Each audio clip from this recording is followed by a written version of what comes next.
Okay friends, आज हम start करेंगे क्लास 12th की chemistry that is in English medium. So those who are from CBSE board they can see the video and clarify the doubts. और आज चलिए start करते हैं haloalkanes and haloarenes. First of all आप लोगों को ये जानना बहुत ज़रूरी है कि हैलो एल्केन्स और हैलो एरीन्स क्या है. देखिए, haloalkane come from two words, halo और एल्केन. एल्केन आपने 11th क्लास में पढ़ लिया है. जो एल्केन्स होते हैं वो CnH2n+2 फार्मूलेज पे बेस्ड होते हैं, जैसे methane, ethane, propane, butane. Next video में मैं आपको बोर्ड में बताऊंगा कि कैसे कौन से एल्केन्स हैं और जब हैलो बाइंड होता है तो कैसे हैलो एल्केन्स बन जाते हैं. वैसे हैलो एरीन्स आज हम बुक को पढ़ेंगे और उससे डाउट्स क्लियर करेंगे. उसके बाद जिसकी जो भी एक्सप्लेनेशन वाली वीडियो वो नेक्स्ट आएगी. अब देखिए, हैलो एल्केन्स में अगर ऑब्जेक्टिव बात करें तो name haloalkanes and haloarenes से according to IUPAC system of nomenclature from their given structures describe the reaction involve in the preparation of haloalkanes and haloarenes and understand various reactions that they undergo. मतलब इसमें हम क्या क्या पढ़ेंगे. पहला IUPAC nomenclature कैसे होता है हैलो एल्केन्स और हैलो एरीन्स का, और दूसरा पढ़ेंगे कि इसमें जो रिएक्शंस इन्वॉल्व होती है इनको बनाने में या इनकी कारण इनकी दूसरे रिएजेंट्स के साथ में. फिर उनके स्ट्रक्चर को कोरिलेट करेंगे हैलो एल्केन्स को और हैलो एरीन्स को. कई प्रकार से इनकी स्टीरियो केमिस्ट्री पढ़ेंगे कि वो स्ट्रक्चर वाइज कैसे दिखते हैं, और उनकी मैकेनिज़्म समझने की कोशिश करेंगे कि रिएक्शन अगर उनके स्ट्रक्चर में डिफरेंस है तो वो रिएक्शन करके कैसा प्रोडक्ट बनाएंगे.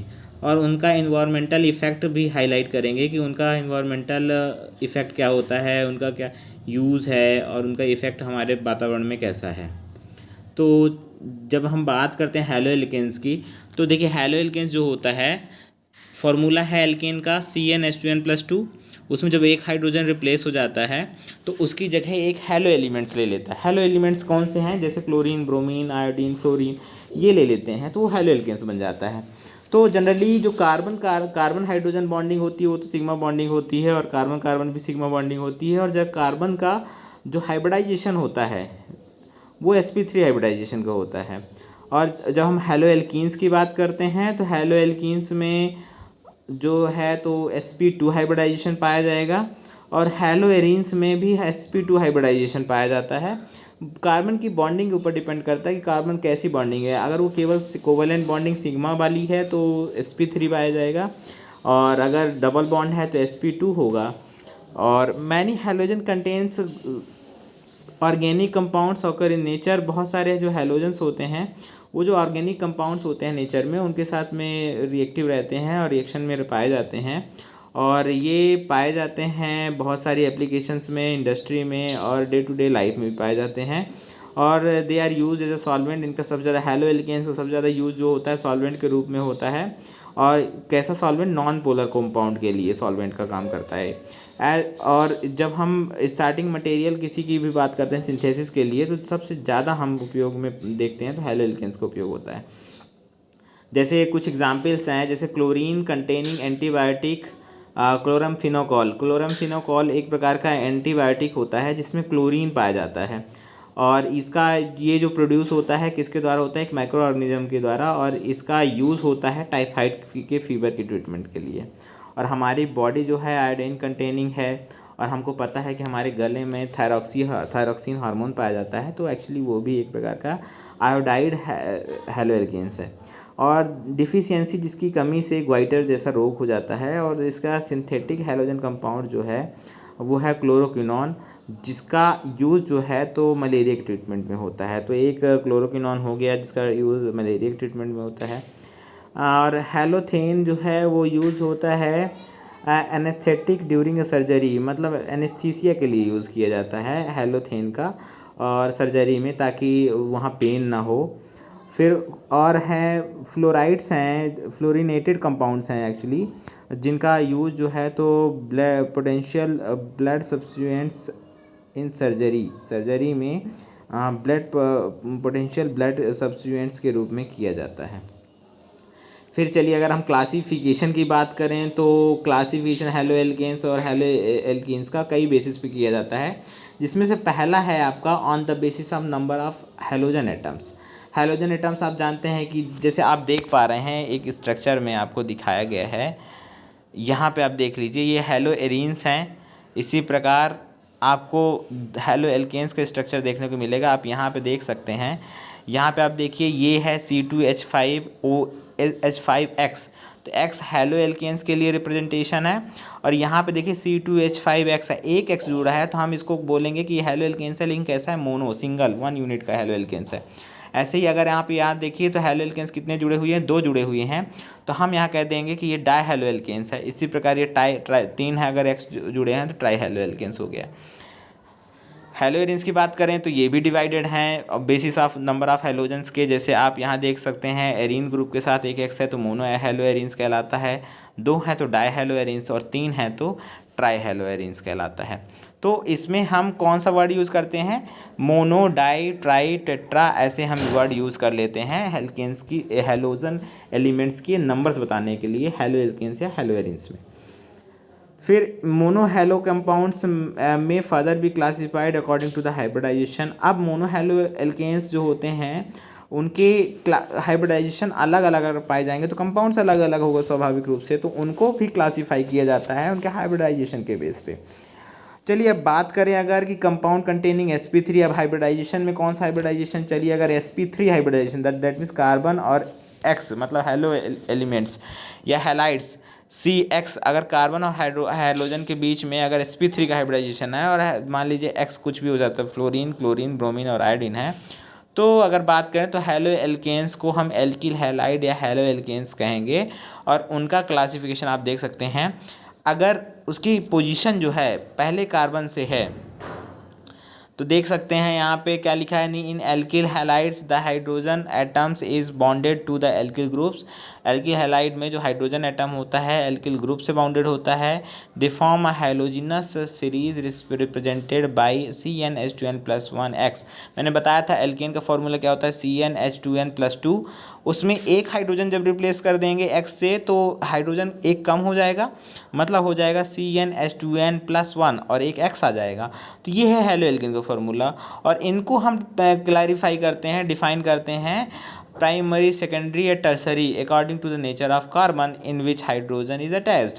मतलब इस कार्बन पे अगर जो हाइड्रोजन अटैच है, तो मान लीजिए अगर ऐसा कार्बन जिसमें केवल एक कार्बन कंटेनिंग ग्रुप जुड़ा हुआ है और वो सीधे हाइड्रोजन से जुड़ा है और 2 हाइड्रोजन जुड़े हैं, तो आप देख सकते हैं इसमें उसका नाम क्या है, उसको हम प्राइमरी या 1 डिग्री हेलो एल्केन बोलेंगे।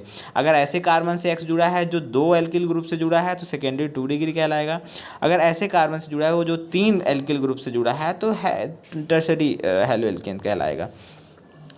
फिर प्राइमरी, सेकेंडरी, टर्सरी ये हो गया।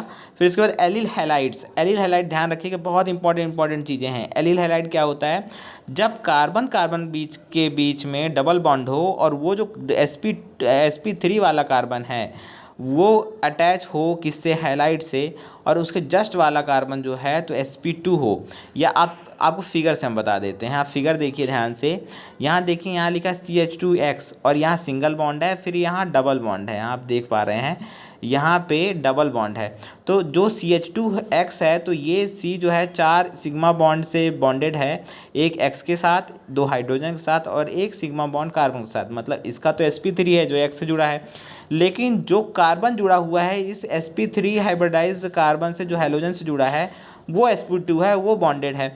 ऐसे कार्बन को हम एलिल कार्बन बोलते हैं। आप यहाँ भी देख सकते हो, दूसरे फिगर में देख लो, यहाँ पे ये साइक्लो स्ट्रक्चर है और साइक्लो स्ट्रक्चर में देखिए जो डबल बॉन्ड है इससे जुड़ा हुआ जो कार्बन हम देख पा रहे हैं वो कार्बन sp3 हाइब्रिडाइज है, क्योंकि एक हाइड्रोजन का बॉन्डिंग है और एक X का है और 2 सिग्मा सिग्मा बॉन्डिंग है कार्बन कार्बन से। लेकिन जो उसके साथ अटैच्ड कार्बन है वो यहाँ पे देख रहे हैं sp2 हाइब्रिडाइज्ड है।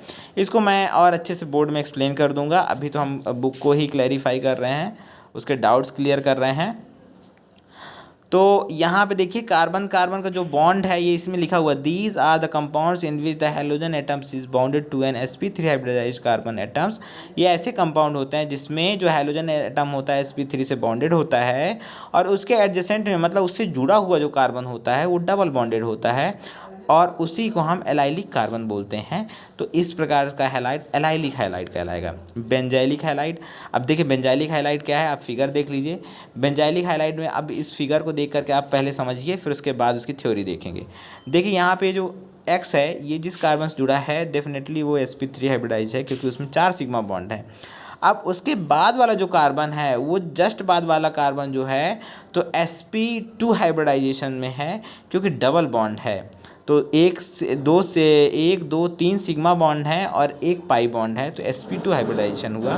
तो sp2 है, ऐसी बात उसमें भी हमने किया था कि एक कार्बन के बाद दूसरा वाला sp2 होना चाहिए, लेकिन हमने उसमें कहीं भी आप देखिए कहीं में हमने ये बात नहीं की है कि वो जो कार्बन है जो sp2 हाइब्रिडाइज है वो रिंग का या बेंजीन रिंग का कार्बन है।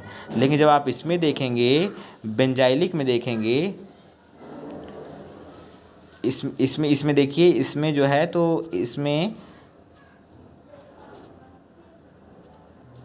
ये देखिए, ये जो कार्बन है sp2 का वो बेंजीन रिंग का नहीं है। जबकि अगर हम इसमें देखें, बेंजाइलिक हैलाइड में देखें, तो आपको दोनों फिगर में इसमें भी बेंजीन रिंग दिखेगी, इसमें बेंजीन रिंग दिखेगी। कहने का मतलब क्या है, sp3 हाइब्रिडाइज्ड कार्बन से हैलोजन जुड़ा है, और अगर उससे एडजेसेंट कार्बन जो है वो बेंजीन रिंग का कार्बन है, और हाइब्रिडाइजेशन स्वाभाविक रूप से बेंजीन की sp2 होती है। तो अगर ऐसा है तो उसको बेंजाइलिक या बेंजाइलिक हैलाइड्स कहते हैं। फिर उसके बाद आता है कंपाउंड्स कंटेनिंग sp2। तो अगर sp2 कंपाउंड कंटेनिंग हम बात करें तो CX बॉन्ड, तो देखिए sp2, अब हम वो वाला अभी क्या बात कर रहे थे कि जो कार्बन है जिससे हैलोजन जुड़ा है वो sp3 है।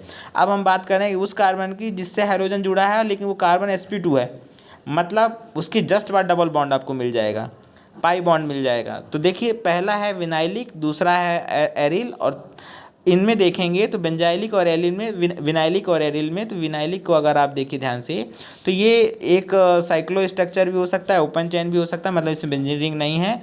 और हैलो एलिमेंट जिससे जुड़ा है, हैलोजन हैलाइड जिससे जुड़ा है, उससे जस्ट वही वाला कार्बन जो है sp2 हाइब्रिडाइज है। यहाँ भी देखिए, यहाँ के जस्ट बाद वाला कार्बन sp2 हाइब्रिडाइज है। स्ट्रक्चर को मैं डिफाइन कर दूंगा एक एक स्ट्रक्चर को बोर्ड में, तो आपको समझ में आ जाएगा कि ये कैसे हुआ है। अभी तो हम बुक को क्या कर रहे हैं, एक्सप्लेन कर रहे हैं। एरिल हैलाइड जब हम देखते हैं तो देखिए एरिल हैलाइड में these are the compounds in which the halogen atoms is directly bonded with the sp2 hybridised carbon of an aromatic ring, मतलब बेंजीन रिंग। आप ऐसे समझिए, मतलब बेंजीन रिंग। देखिए आप यहाँ पे X है, X जिससे जुड़ा हुआ है तो वो बेंजीन रिंग है sp2 डायरेक्ट जुड़ा है, इसलिए हम इसको बोलते हैं एरिल हैलाइड। तो 4 प्रकार के आपको हैलाइड्स देखने को मिले। एक है एलाइलिक, एक बेंजाइलिक, और एक है विनाइलिक, और एक है एरिल हैलाइड। अब हम जब नॉमनक्लेचर की बात करेंगे तो नॉमनक्लेचर की 2 प्रकार के नॉमनक्लेचर आप पढ़ेंगे। पहला नॉमनक्लेचर होता है कि जब ये मानते हैं कि जो हेलो एल्केन्स हैं वो जैसे हाइड्रोजन क्लोराइड HCl को हम क्या बोलते हैं, हाइड्रोजन क्लोराइड। अब अगर मैं हाइड्रोजन क्लोराइड को ये मानूं कि इससे बना हुआ है, दैट मीन्स एसिड डेरिवेटिव, अगर मैंने हेलो एल्केन्स को मान लिया